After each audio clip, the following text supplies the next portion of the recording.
Lindell Flowers, who is our sponsor of today's show. They have donated some flowers that we are going to gift in just a moment. And we are also joined today by Pamela Young of the Young Agency, which is one of the largest modeling agencies in the Southwest of the United States. So Pamela, definitely welcome to the show. Hi, Kurt. Thank you so much. Pleasure to be here. Definitely a pleasure to have you on. Now, I should always ask, would you rather our listeners address you in the future as Pam or Pamela? Oh, Pamela's fine. Pamela's fine. I like Pamela. That works out well. We are also joined by our co-host. We never want to forget our lovely Crystal, who is part of our show, and she has a background in fitness and fashion, and has a fashion blog that I would recommend that people go to as well, and also to visit the recording of this show, which will be placed on YouTube. Just type in Social Universe, the Young Agency, and you will be able to find this show today in our YouTube archives. If you want to look at some of our other archives, then make sure you go to YouTube and type in Social Universe or Social Universe Voice America as keywords, and you'll be able to find some of our previous shows there. But in particular, we are not only talking about, but with beautiful people today. So one of the extra added incentives to go to YouTube and look us up. So, Crystal, do you want to ask, since Crystal kind of has some background in this, I'm going to let her talk with Pamela about the background and how Pamela came to where she is today. Hi, hi Pamela, thanks for coming on our show. Oh, you're welcome. So basically I just want to get a brief generalization. Can you give us a quick overview of your modeling agency? Absolutely. So, going back to where I started, certainly from age 18 to 28, I modeled, and that was my dream, and See, I fell told in you love there were with beautiful modeling people and with us today. So, I had a sister that said to me, stay in college, because, Hollywood isn't all it's cracked up to be. And I think at that time, there was a lot going on, and back in that day, you reached a certain age and it was over for you. Right. And so I was kind of at the crossroads of my life, and 10 years in the business, and you either go into Hollywood or you choose a different path. So I went into corporate America. And so I had 10 years of modeling experience and acting, and 10 years of corporate America. And again, another crossroads of my life in about 94.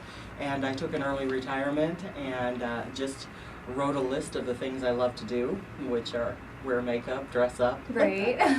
And thought, well, what am I going to do with that? And my college background was in marketing, and so I thought I'd maybe open a marketing or management company or advertising. And when I did my research on it, there were so many marketing companies and so many ad agencies and that sort of thing. So I thought about opening for in the modeling industry, something I know how to do. And I looked, of course, to do my research just in the library, for example, and there were rows and rows of ad agencies and that sort of thing, but only 2 books on modeling and acting. So and then I looked in the phone book, and there were pages and pages of ad agencies, but only 3 or 4 modeling agencies. So I thought, well, that could be a niche market. And so for me, I had maintained like a size 8 as a model, but went pretty soon, just life and marriage and a child. I evened out at a 14, 16, which is my average body weight anyway.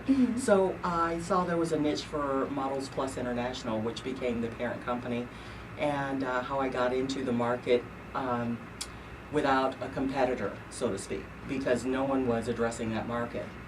So what I found within a few months, though, was that I had to open a career development center, help women build self-esteem, and that was about all I could do for Plus Women. And so I looked around, I wanted to play the real game and be, in television, film, and help people get in that arena.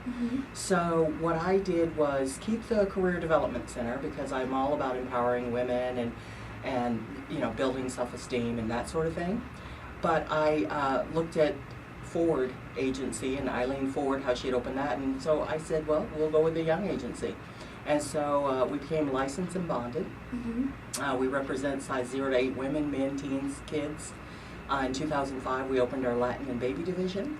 And we're now recognized as one of the largest agencies in the Southwest that specialize in all ages, all sizes, all looks, including ethnic and cultural diversity, for print media, fashion, runway, television, and film. My goodness.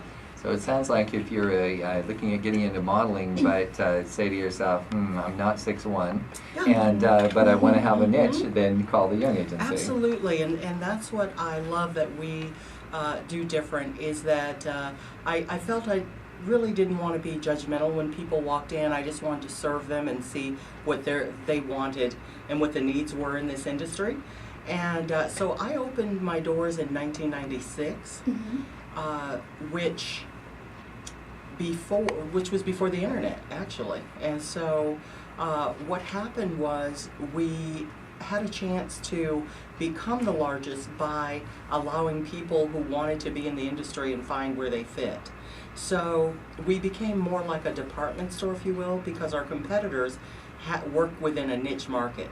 So if you need a girl for a modeling gig, she'd have to be 5'10", 100 pounds, and that was all they stocked. And so what we do is listen to the needs, and if you turn on television now, you'll see that every look, every ethnicity, children, newborns are on soap operas, and there's just a requirement from newborn to seniors, and that's the market that we supply. Just yesterday, I was it hit me that Fry's Foods uses extremely normal-looking people, and so there's obviously that needs out there. Not always just the perfect, what we wish we looked like people, but people who are generally attractive, and have a good look for television, but are more normal-looking. Yeah, the ordinary people have a chance now. Absolutely. But the extraordinary people are who they want to see, you know. And we have those too.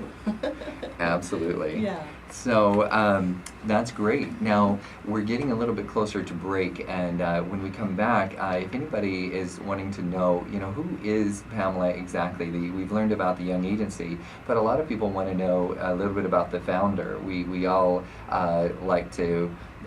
We respond to the ads that say that you have a friend in the diamond business. You want to be able to say, I have a friend in the modeling business as well. So when we come back from break, we want to talk a little bit more about Pamela herself and how she evolved into this. We learned a little bit about that, a little bit about her career and that she modeled.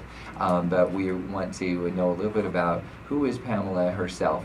So stay tuned, and if that is something that interests you, especially if you are a parent and you're wondering if you should be allowing your son or daughter or child to get into modeling, and you want to know, is this an agency I can trust? Are they going to take my child down a path that I'm going to wish I had taken down later, versus the Young agency, which is accredited with the Better Business Bureau, it's A-rated, and again is a little bit more of the department store normal person feel, as opposed to somebody who is the Hollywood glamorous, and I hate to say it, the drug addict look going on. And not to say that the standard isn't there, but when we come back from break, you'll be able to find out a little bit more about Pamela's vision and what created her as a person as well. So stay tuned.